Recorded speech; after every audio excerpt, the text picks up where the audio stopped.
Hello friends, SM academy या YouTube चॅनलमध्ये आपल्या सर्वांचं मनपूर्वक स्वागत. आजच्या व्हिडिओमध्ये आपण HUM 101 या विषयाचा अभ्यास करणार आहोत. आता यामध्ये आपण मे 2017मध्ये जी एक्झाम झालेली होती त्यामध्ये कोणकोणते प्रश्न आलेले आहेत आणि त्यांची उत्तरं कशी लिहायची ते बघूयात. HUM 101 म्हणजे मानव्य विद्यांचा अधिष्ठान अभ्यासक्रम. सर्वप्रथम मी तुम्हाला सांगेन मानव्य विद्या म्हणजे काय, ठीक आहे. ते सांगण्यापूर्वी तुम्ही चॅनलवर नवीन असाल आणि चॅनलला अजूनही सबस्क्राईब केलेलं नसेल तर सबस्क्राईब करा, जेणेकरून व्हिडिओचं नोटिफिकेशन तुम्हाला वेळेत मिळेल आणि व्हिडिओ लवकरात लवकर बघता येईल. आता मानव्य विद्या या शब्दामध्ये मानव आणि विद्या ह्या दोन शब्दांचा समावेश आहे, बरोबर आहे. म्हणजे मानवाने निर्माण केलेल्या ज्या विद्याशाखा आहेत त्याचा अभ्यास या मानव्य विद्यामध्ये केला जातो. अधिष्ठान म्हणजे इथं बेसिक मूलभूत जे सर्वसामान्यांना माहीत असायला पाहिजे असा अभ्यासक्रम आहे, म्हणून त्याला मानव्य विद्याचा अधिष्ठान अभ्यासक्रम म्हणतात. लक्षात आलं.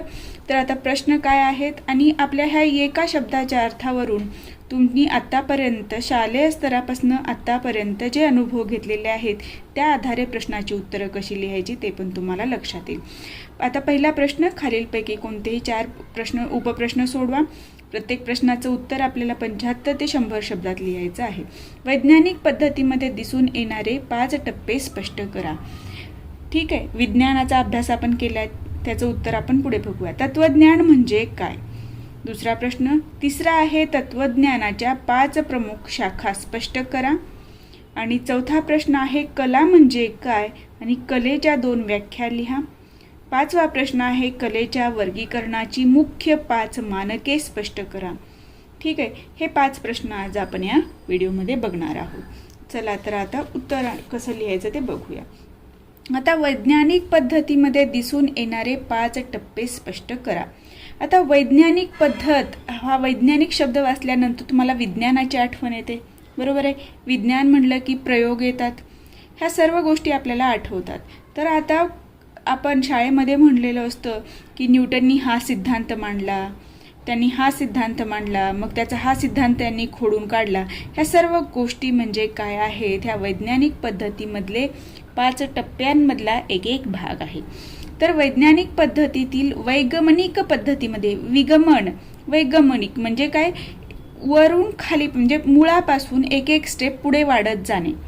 ठीक आहे, आपल्याला जर स्वयंपाक करायचा असेल तर आपण काय करत असतो, आधी पीठ दळून आणतो, नंतर कणिक मळतो, नंतर चपात्या करतो.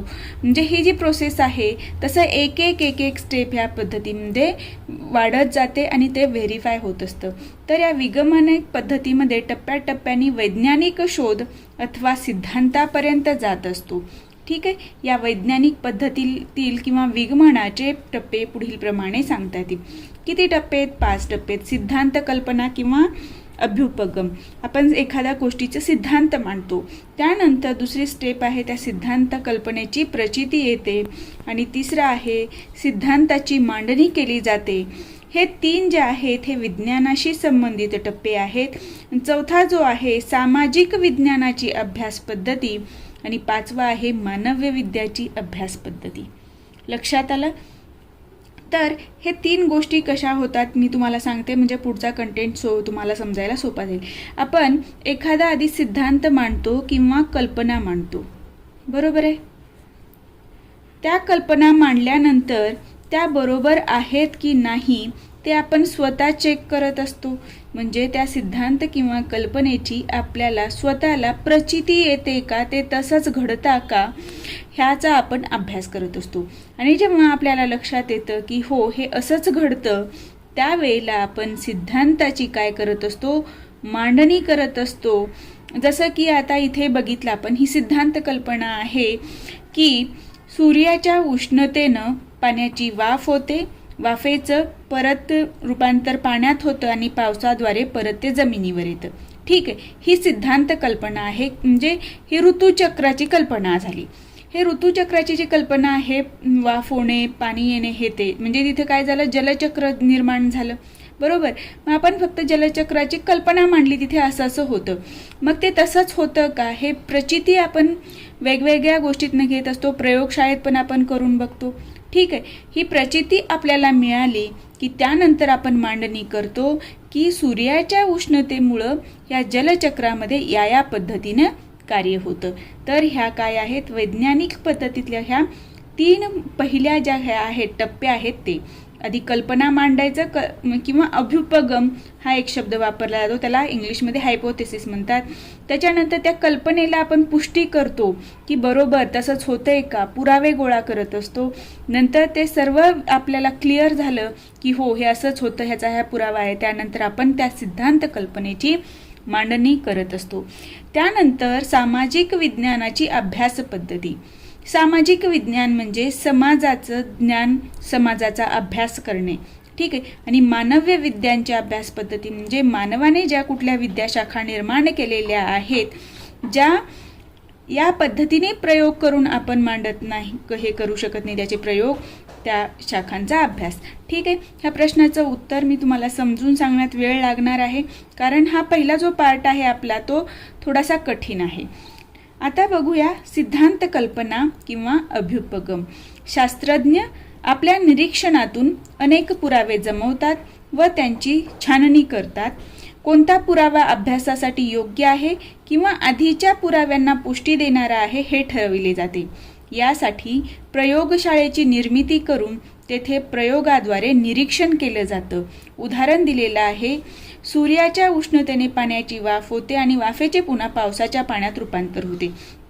तर याच्यामध्ये कुठल्या कुठल्या गोष्टी येतात, निरीक्षण येतं, पुरावा गोळा करणे येतं, ते पुरावे योग्य किंवा अयोग्य आहेत या आधारे पुराव्यांना काय दिलं तर पुष्टी दिली जाते आणि त्यानंतर सिद्धांताची इथे मांडणी होते. लक्षात आलं? ह्या स्टेप तुम्हाला या पद्धतीने जरी लक्षात ठेवलात तरी तुम्हाला परीक्षेत लिहिणं सोपं जाणार आहे. तुम्हाला जेवढं सोपं करून सांगता येईल तेवढं सोपं करून सांगण्याचा मी प्रयत्न करते. ठीक आहे. आता पुढची काय स्टेप आहे, आपण बघितलं सिद्धांत कल्पना किंवा अभ्युपगम मांडलं. आता सिद्धांत कल्पनेची आपल्याला प्रचिती आली पाहिजे, प्रत्यंतर आलं पाहिजे. ठीक आहे. म्हणजे ते आपल्याला अनुभवता आलं पाहिजे हे असंच घडतं का. तर सिद्धांत कल्पना नुसती मांडणी पुरेशी नसते, तर ही सिद्धांत कल्पना पुन्हा पुन्हा पाहणे, त्याचे पुन्हा प्रत्यंतर येणे आवश्यक असते. तर्कांनी, विचारांनी आणि त्याचबरोबर पुन्हा पुन्हा घडणाऱ्या नैसर्गिक सामाजिक घटनांनी सिद्धांत कल्पनेची प्रचिती घेता येते आणि त्या सिद्धांताला काय पुष्टी मिळत असते. आपण जे म्हणतो की पृथ्वी सूर्याभोवती फिरता फिरता स्वतःभोवती फिरते, हे जे कन्सेप्ट आहे त्यामध्ये याचा आधार आपल्याला किंवा याची प्रचिती कशी येते तर दररोज सूर्य पूर्वेला उगवतो आणि पश्चिमेला मावळत असतो. म्हणजे इथे पृथ्वी फिरते कुणाभोवती, स्वतःभोवती आणि सूर्याभोवती. बरोबर आहे. सूर्य हा स्थिर असतो आणि ही कक्षामध्ये हा सूर्य जो आहे तो स्थिर असतो आणि पृथ्वी या सूर्याभोवती फिरत असते. बरोबर आहे. त्यामुळे पृथ्वीचा जो भाग सूर्याच्या समोर येईल तिथे उगवतो सूर्य आणि जेव्हा हा भाग इथे समोर आलेला आहे म्हणून सूर्य उगवला. ठीक आहे. हीच जर अशी अशी होत गेली आणि ह्या साईडला आली तर मावळतो. म्हणजे इथे ही कन्सेप्ट आपली क्लिअर होते किंवा याचा पुरावा मिळतो की पृथ्वी स्वतःभोवती फिरता फिरता सूर्याभोवती फिरते. ठीक आहे. आता सिद्धांताची मांडणी केली जाते. आता आपण आधी काय केलं, कल्पना मांडली. बरोबर आहे. त्यानंतर ते कल्पनेची प्रचिती आली आपल्याला, मग आपण सिद्धांताची मांडणी करतो आणि त्या सिद्धांतामध्ये सांगतो की सिद्धांत कल्पनेचे प्रत्यंतर, अनुभव, निरीक्षणे, प्रयोग सिद्धांत कल्पनेला पूरक असतील, पुष्टी देणारे असतील तर सिद्धांत कल्पनेचे रूपांतर सिद्धांतामध्ये होते. म्हणजे इथं आपण काय केलंय, हे सर्व आतापर्यंत अभ्यास केलेला आपण प्रत्यंतर, निरीक्षण, पुष्टी देणे, पूरक असणे, ह्या गोष्टींचं जेव्हा आपल्याला व्हेरिफिकेशन होईल तेव्हा त्या गोष्टीचं रूपांतर सिद्धांतामध्ये होतं हे सांगितलेलं आहे. ह्या विज्ञानाच्या पद्धती झाल्या. आता आपलं पुढची स्टेप आहे सामाजिक विज्ञानाची अभ्यास पद्धती. आता हे नैसर्गिक विज्ञानाची जी अभ्यास पद्धती आहे ती सामाजिक विज्ञानाला लागू होत नाही किंवा लागू होईलच असं पण नाही किंवा थोड्याफार प्रमाणात लागू पण होत असते. ठीक आहे. नैसर्गिक विज्ञानाइतकी सामाजिक विज्ञाने प्रयोगशील नसतात, पण अजिबातच प्रयोगशील नसतात असे म्हणता येणार नाही.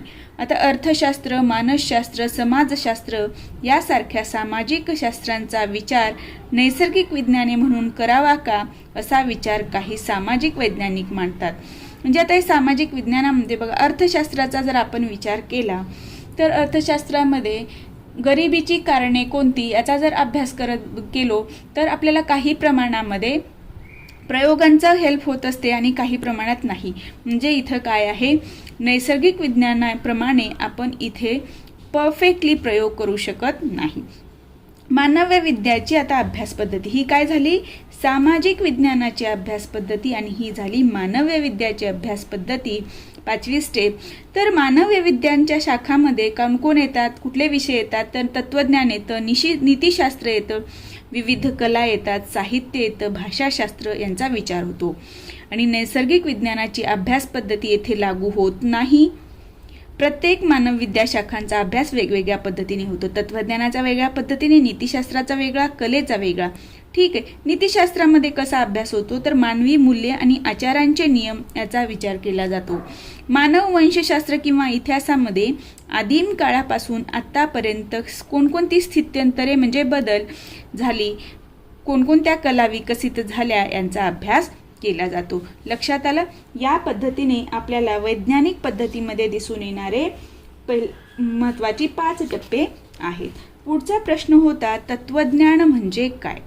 आता तत्वज्ञान हे आपण बघितलं आत्ताच्याच प्रश्नामध्ये की ते मानव विद्याचं एक शाखा आहे. बरोबर आहे. ही एक महत्त्वपूर्ण शाखा आहे कारण ती सर्व विषयांची जननी म्हणली जाते. आता हा तत्वज्ञान हा शब्द कसा निर्माण झाला, तत् आणि ज्ञान या 2 शब्दांपासून तत्वज्ञान हा शब्द निर्माण झाला. तर तत् म्हणजे ज्ञान म्हणजे तत्वज्ञान असं म्हटलं जातं. तत् हा शब्द इदम या संस्कृत शब्दाच्या विरुद्ध अर्थाचा शब्द आहे. तर इदम म्हणजे काय, जे आहे ते. इदम म्हणजे जे आहे ते. पण म्हणजे आता इदममध्ये काय होतं, आपल्या सभोवती जे नैसर्गिक, मानवी किंवा चेतन अचेतन जग आहे ते जग म्हणजे काय, इदम. आपल्या भोवती जो कुठला निसर्ग आहे, माणसं आहेत, आपल्याला जे गोष्टी जाणवतात, ज्या जाणवत नाहीत ते जग म्हणजे इदम. आता ह्या जगाचा अभ्यास आपण नैसर्गिक आणि सामाजिक विज्ञाने म्हणून करत असतो. पण आता तत्वज्ञानामध्ये काय होतं, जे अस्तित्वात आहे त्याच्या पलीकडे काय आहे हा प्रश्न पडलेला असतो. अस्तित्वामागेही काही तत् किंवा तत्व आहे का याचा विचार केला जातो. तर तत्वज्ञानामध्ये फक्त जे दिसतं त्याचा अभ्यास केला जात नाही, तर इदमच्या विरुद्ध हा शब्द तत् आहे आणि त्या तत् आणि ज्ञान या 2 शब्दांपासून तत्वज्ञान बनलंय. तत्वज्ञानामध्ये विचार केला जातो त्या जे काही अस्तित्वात आहे त्याच्या पलीकडे काय आहे आणि त्याचं तत्व काय आहे. या आणि अशा प्रकारच्या प्रश्नांची उत्तरे शोधण्याचं काम तत्वज्ञान करत असतं. म्हणूनच हा विषय मानव विद्याशाखेचा विज्ञानाहून वेगळा आहे. मानव विद्या आणि विज्ञाने यामध्ये असणारे काही फरक हे तत्वज्ञान आणि विज्ञानालाही लागू होतात. मानव विद्या आणि विज्ञान याच्यामध्ये जे फरक आहेत ना, तसेच काही फरक तत्वज्ञान आणि विज्ञानातही आहेत. तत्वज्ञान आणि विज्ञान यांच्या आशय आणि अभ्यास विषयातील फरक. तत्वज्ञानामध्ये जे नाही त्याचा विचार केला जातो, विज्ञानामध्ये जे आहे त्याचा विचार केला जातो. बरोबर. म्हणजे इथे विषयाचा फरक आहे. दोन्हीच्या अभ्यास पद्धतीत पण फरक आहे. ठीक आहे. तत्वज्ञानाला सर्व विषयांची जननी, मदर ऑफ ऑल सब्जेक्ट्स म्हणतात. कारण काय, चिकित्सक विश्लेषणामुळे तत्वज्ञान कोणत्याही विषयाच्या गाभ्यापर्यंत पोहोचतं. प्रत्येक संकल्पनेच्या अंतिम बिंदूपर्यंत या तत्वज्ञानाचं विश्लेषण जातं. आणि या तत्वज्ञानाच्या अनेक विद्याशाखा आहेत. तर कुठल्या आहेत, सत्ताशास्त्र आहे, ज्ञानमीमांसा आहे, नीतिशास्त्र, असे अनेक विद्याशाखा आहेत. लक्षात आलं. तत्वज्ञान म्हणजे काय. तर पुढचा प्रश्न आहे, तत्वज्ञानाच्या 5 प्रमुख शाखा स्पष्ट करा. मागच्या प्रश्नात आपण बघितलं तत्वज्ञानाच्या अनेक शाखा आहेत, सत्ताशास्त्र, ज्ञानमीमांसा, नीतिशास्त्र. त्या आता शाखांचा आपण इथं अभ्यास करूया. तर विज्ञानाच्या तत्वज्ञानाप्रमाणे तत्वज्ञानात काही मूलभूत प्रश्नांचाही विचार करते. त्यानुसार तत्वज्ञानाच्या प्रमुख विद्याशाखा या 5 आहेत. सत्ताशास्त्र. सत्ताशास्त्र म्हणजे इथे काय आहे, सत्ता म्हणजे आता आपल्याला सगळ्यांना माहिती आहे सत्ता. ठीक आहे. आता ही पृथ्वी जी निर्माण झाली, ह्या पृथ्वीवर कोणाची सत्ता आहे? मग याची निर्मिती कोण केलं? आपण म्हणतो देवाने केलं. मग देव कुठे आहे? मग त्याची निर्मिती मागचं तत्व काय आहे? त्या देवाला काय करायचं होतं विश्वाची निर्मिती करून? यासारखे प्रश्न आपण या सत्ताशास्त्रात अभ्यासतो. यामध्ये विश्वाची निर्मिती मागील तत्व कशा प्रकारचे असेल, ईश्वर कोण, यासारख्या प्रश्नांची उकल सत्ताशास्त्रीय मीमांसेत केलेली दिसून येते. सत्ताशास्त्र हे तत्वज्ञानाचं खोड आहे. ठीक आहे. सत्ताशास्त्र हे तत्वज्ञानाचं काय आहे? खोड आहे. ज्ञानमीमांसा, आता जे काही ज्ञान मिळालेलं आहे ते ज्ञान कोणत्या प्रकारचं आहे, कोणत्या मार्गाने ते मिळतं याचा अभ्यास केला जातो. आपल्याला मिळणारे विश्वाचे, सृष्टीचे ज्ञान कोणत्या प्रकारांनी, मार्गांनी मिळते याचा विचारात केला जातो. आता हे विश्वज्ञान आपल्याला 4 मार्गांनी मिळतं. प्रत्यक्ष आपण अनुभव घेतो आणि मिळालेलं जे काही ज्ञान आहे त्याच्यावरून आपण अनुमान ज्ञान काढतो. उपमान म्हणजे एकमेकांशी जोडतो. शब्द प्रामाण्य किंवा आप्तवाक्य, एखाद्या गोष्टीचं दुसऱ्या गोष्टीशी संबंध जोडणे. ठीक आहे, किंवा ते शब्दरूपात मांडणे. तिसरा शाखा आहे नीतिशास्त्र, इथिक्स. आपण म्हणतो की त्याला काहीच नैतिकता नाही आहे, तो बिलकुल नीतिवान नाही.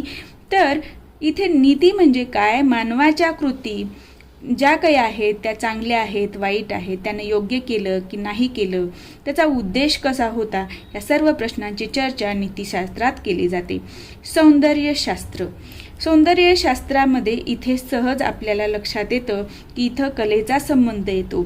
तर मानवाच्या मनात निर्माण होणाऱ्या विविध भावना, विचारांचा आविष्कार वेगवेगळ्या कला आणि साहित्यातून होतो. कला व साहित्याचा विचार पण सुंदर असुंदर अशा मूल्याद्वारे केला जातो. तर याचा विचार कसा केला जातो? सुंदर असुंदर या मूल्याद्वारे केला जातो. शेवटची शाखा आहे तर्कशास्त्र. तर्कशास्त्राला तत्वज्ञानाचे मूळ म्हणतात. तत्वज्ञानाचं खोड काय? सत्ताशास्त्र. तर तत्वज्ञानाचं मूळ आहे तर्कशास्त्र.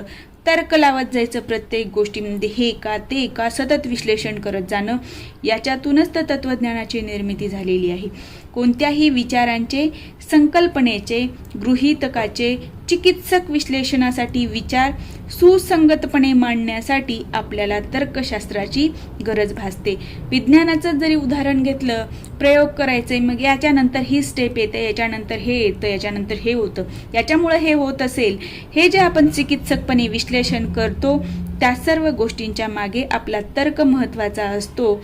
म्हणूनच म्हटलं जातं कोणत्याही विचारांचे, संकल्पनेचे, गृहीतकाचे चिकित्सक विश्लेषणासाठी आणि विचार सुसंगत मांडण्यासाठी आपल्याला तर्कशास्त्राची गरज भासते. आणि तर्कशास्त्राला तत्वज्ञानाचं मूळ म्हणतात. मूळ जर पक्क असेल तर पुढच्या गोष्टी व्यवस्थित होतात. ठीक आहे. या तत्वज्ञानाच्या प्रमुख 5 शाखा आहेत. आता आपण वळतोय पुढच्या प्रश्नाकडे. कला म्हणजे काय आणि कलेच्या 2 व्याख्या लिहा. तर कला आपण म्हणतो चित्रकला, शिल्पकला, ह्या सर्व कला आपल्याला माहीत आहेत, बरोबर आहे. तर त्या आधारेच कला म्हणजे काय ते आपण बघूया. कलेची एकच एक व निर्दोष व्याख्या आपल्याला करता येत नाही. प्रत्येकाची कलेची व्याख्या वेगवेगळी आहेत. पण कलेची व्याख्या करताना कलेची पुढील वैशिष्ट्ये लक्षात घ्यावी लागतात. भावनांची मुक्त क्रीडारूप अभिव्यक्ती, ज्या काही त्या कलाकाराच्या भावना आहेत त्यांची मुक्तपणे तो मांडणी करतो. निर्हेतुक, हेतू नाही आहे कुठला, सुख संवेदना देणारी आनंदानुभूती. ते कलाकृती बघितलं की आपल्याला आनंद मिळतो, सुख मिळतं. रंग, रेखा, ध्वनी, शब्द या माध्यमातून ती अभिव्यक्ती होत असते. आणि सुरचित रचनाबंध, सुरचित म्हणजे काय? व्यवस्थित रचलेलं, आखलेली ती रचना असायला हवी. अनेक कला समीक्षक तसेच सौंदर्यशास्त्रात कलेच्या विविध प्रकारे व्याख्या केलेल्या आहेत. 2 व्याख्या विचारलेल्या आहेत आपल्याला, बरोबर आहे. तर त्यापैकी मी व्हेरॉन आणि क्रोचे आणि लिओ टॉल्स्टॉय यांची तुम्हाला व्याख्या दिली. हे लक्षात राहावं म्हणून मी या बाजूला लिहिलेलं आहे. या पद्धतीने लिहायचे तुम्हाला. तर ह्या मला व्याख्या का आवडल्या? कारण याच्यातनं आपल्याला कला म्हणजे काय ते लक्षात येतं. या व्यतिरिक्त तुम्ही लिहू शकता. मानवाला ज्या भावनांचा अनुभव येतो त्या भावना रेखा, रंग, हावभाव, ध्वनी, शब्द इत्यादीच्या साह्याने बाहेर प्रकट करणे म्हणजे कला होय. आपल्याला जे काही अनुभव येतात म्हणजे त्या व्यक्तीला जो चित्र काढतो किंवा नृत्य करतो, जी कला आहे त्याची ती भावना तो रेखा, रंग, हावभाव, संगीतकार असेल तर ध्वनीच्या माध्यमातून, साहित्यकार असेल तर शब्दाच्या माध्यमातून तो प्रकट करत असतो. ती म्हणजे काय आहे? कला आहे. तर क्रोचे काय म्हणतात?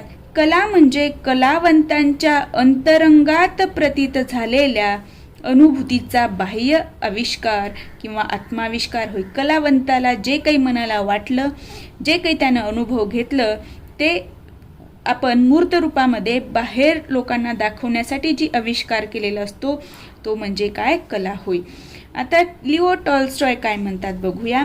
आपल्या मनातील भावभावना तिच्या रेखा, रंग, ध्वनी किंवा शब्द यांच्या माध्यमातून अशा रीतीने व्यक्त करणे की त्याच्या दर्शनाने किंवा श्रवणाने दुसऱ्याच्या मनात भावतरंग निर्माण होतात. म्हणजे आपल्या भावभावना प्रत्येक कलाकार, रेखा, रंग म्हणजे इथे चित्रकाराला, ध्वनी म्हणजे संगीतकाराला, शब्द म्हणजे साहित्यकाराला, तर याच्या दर्शनाने म्हणजे बघणाऱ्या गोष्टी कुठल्या? आता चित्र, शिल्पकला, आणि श्रवणाने म्हणजे संगीत. याच्याच हे आपण बघितलं चित्र किंवा ऐकलं तर त्या भावतरंग जो कोणी ऐकतोय किंवा जो कोणी ते चित्र बघतोय त्याच्या मनामध्ये निर्माण झालं पाहिजे, ती म्हणजे कला होय, अशी लिओ टॉल्स्टॉयची व्याख्या आहे. ठीक आहे. आता आपण शेवटचा या ह्याच्यातला प्रश्न बघू. कलेच्या वर्गीकरणाची 5 मानके स्पष्ट करा. कलेचं वर्गीकरण कसं करायचं यावरून त्याच्यासाठी 5 क्रायटेरिया दिलेले आहेत. हे घटक असतील त्याच्यानुसार कलेची विभागणी केली जाते. तर कलेचे वर्गीकरण निसर्ग विज्ञानाप्रमाणे शास्त्रशुद्धपणे करता येत नाही, परंतु कला ही माणसाच्या प्रतिभेचा मुक्त आविष्कार आहे. एक प्रकारची कला निर्मिती करताना कलाकार नकळत दुसऱ्या कलेच्या प्रांतात प्रवेश करू शकतो. यामुळे अनेक कलांमध्ये सरमिसळ झाल्याचे आपल्याला दिसून येते. तर कलेचं वर्गीकरण करण्याची 5 मानके कोणती? काल आणि अवकाश यांच्या सहभागातील प्राधान्यानुसार केलेले काल म्हणजे काय आणि अवकाश म्हणजे काय? तर इथे वेळेचा प्रत्यय येतो आणि अवकाश म्हणजे जागेचा प्रश्न येतो. ठीक आहे. यांच्या सहभागातील प्राधान्यक्रमाने यांचा सहभाग किती आहे वेळेचा आणि जागेचा, त्यानुसार कलेचं वर्गीकरण केलं जातं. काळाचा संबंध असेल तर कालाभिमुख कला, अवकाश म्हणजे जागेचा संबंध असेल तर अवकाशाभिमुख कला, आणि या दोघांचं मिक्सचर झालं तर आपण इथे बघितलेलं आहे बघा. एका प्रकारची कला निर्मिती करताना कलाकार कळत नकळत दुसऱ्या कलेच्या प्रांतात प्रवेश करतो. म्हणजे इथे या दोघांचं मिक्सचर होऊन काय बनणार? काला व काशाभिमुख कला, म्हणजे काळ आणि अवकाश यांचं मिळून निर्माण होणारी कला. कालाभिमुख कला म्हणजे ज्या कलेचा आस्वाद घेताना काळाचा प्रत्यय प्राधान्याने येतो ती कला. संगीत, प्राचीन काळातलं संगीत, मध्य काळातलं संगीत ह्या आणि आत्ताचं संगीत याच्यामध्ये आपल्याला फरक दिसून येतो. अवकाशभिमुख कला म्हणजे ज्या कलेचा आस्वाद घेताना अवकाश हा घटक प्राधान्याने आढळतो. म्हणजे शिल्पकला, चित्रकला जेव्हा बघतो आपण, त्यांनी एक शिल्प बघितलं, हे पेन जरी बघितलं तर यांनी अवकाशातली जागा व्यापलेली आहे. ठीक आहे. काला व काशाभिमुख कला म्हणजे इथे कलाचा आविष्कार विशिष्ट अवकाश तर व्यापतातच, पण ते विशिष्ट कालखंडात प्रकट होतात व आस्वादिले जातात. म्हणजे नृत्य आणि नाट्य याचं उदाहरण दिले. प्रत्येक काळातलं नृत्य आणि नाट्य वेगवेगळ्या प्रकारे आहे, प्रत्येकाची रचना वेगळी आहे, त्याच्यामध्ये बदल होत गेलेले आहेत. ठीक आहे. आता कलेचं माध्यम कुठलं आहे त्यानुसार वर्गीकरण. एक माध्यमी कला आणि बहुमाध्यमी कला. एकाच माध्यमातून जर कलेचा आविष्कार होत असेल तर एक माध्यमी कला, आणि कलेतून अनेक माध्यमांचा वापर होत असेल ती बहुमाध्यमी कला. संगीतामध्ये फक्त स्वर हे माध्यम आहे, तर नाटकामध्ये आपल्याला ध्वनी लागतो, स्वर लागतं, चित्र लागतं, अभिनय लागतं. म्हणून कलेचे माध्यमानुसार हे 2 प्रकार आहेत. आता आपण पुढचा पॉईंट बघूया. इंद्रिय ग्राह्यतेनुसार म्हणजे इंद्रिय ग्राह्यता म्हणजे काय? इंद्रियाला, कुठल्या इंद्रियाला ती कला दिसते त्यावरून ते प्रकार आहेत. जर दृश्य कला केवळ दृक संवेदना म्हणजे जेव्हा फक्त ती कला दिसते तिला काय म्हणतात, दृश्यकला. ती कुठली शिल्पकला किंवा चित्रकला आहे त्याचं उदाहरण आहे. आणि केवळ श्रवणाने त्याचा आस्वाद घेता येतो, म्हणजे ते आपल्याला ऐकायला येतं, ती कला कुठली, संगीत. पण काही अशा कला आहेत ज्याच्यासाठी दोन्ही गोष्टींची गरज असते, ऐकण्याची पण आणि बघण्याची पण. म्हणजे कलेच्या आस्वादनासाठी दृष्टी आणि श्रवण या दोन्ही इंद्रियाची आवश्यकता असते. अशी कला काय असते, दृकश्राव्य कला असते. आणि याला नाट्यकला किंवा नृत्यकला ही याची उदाहरणं आहेत. आता प्रयोगशरणतेनुसार म्हणजे प्रयोग करणे म्हणजे इथे काय आहे, प्रत्यक्ष ते नाट्य दाखवणे म्हणजे इथे प्रयोग. लक्षात आलं.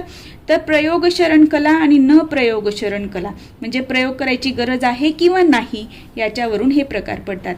प्रत्येक वेळी त्या कलेचा प्रयोग व्हावा लागतो, ती सादर व्हावी लागते, तरच आस्वाद घेता येतो. अशा कलेला आपण म्हणतो प्रयोगशरण कला. तर प्रयोग व्हावे लागतात तसं नृत्य आणि नाट्य.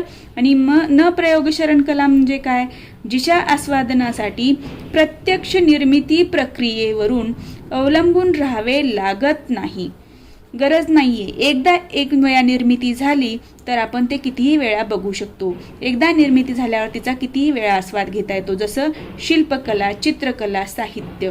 शिल्प आपण बघू शकतो, चित्रकला, साहित्य आपण बऱ्याच वेळा वाचू पण शकतो. ठीक आहे. आता पुढचा प्रकार आहे आकार आणि आशय यानुसार. आकारानुसार असेल, आकार जर त्याचा असेल आणि आपल्याला कलेचा आस्वाद घेत असेल तर आकार प्रधान कला आणि आशय प्रधान कला. आणि दोन्हींचं मिक्सचर असेल तर काय, आकाराशय प्रधान कला. ठीक आहे. ज्या कलेच्या आस्वादनासाठी आकार प्राधान्याने जाणवतो ती म्हणजे आकार प्रधान कला. आकार कुणाचा जाणवतो, शिल्पकलेचा आणि चित्रकलेचा. आशय कुणाचा असतो, नाट्याला असतो, साहित्याला असतो. म्हणजे ज्या कलेच्या आस्वादनासाठी आशय हा प्रभावकारी घटक ठरतो. आकार आशय प्रधान म्हणजे दोन्ही गोष्टींची गरज असते, आकार आणि आशय दोन्हीला प्राधान्य असतो, अशी कला म्हणजे आकार आशय प्रधान कला. आणि संगीत, नाट्य, नृत्य ह्या ज्या कला आहेत त्या कशा आहेत, आकार आशय प्रधान कला आहेत. लक्षात आलं. या पद्धतीने कलेचे वर्गीकरण केले जाते आणि हे मानके आहेत. लक्षात आलं. या पद्धतीने आपण पहिला प्रश्न 2017च्या परीक्षेमधला कव्हर केलेला आहे. आज आपण इथेच थांबूया. नेक्स्ट व्हिडिओमध्ये नेक्स्ट पार्ट कंटिन्यू करूया. तुम्हाला जर माझा हा व्हिडिओ आवडला असेल तर व्हिडिओला लाईक करा. चॅनलवर नवीन असाल तर चॅनलला सबस्क्राईब करायला विसरू नका.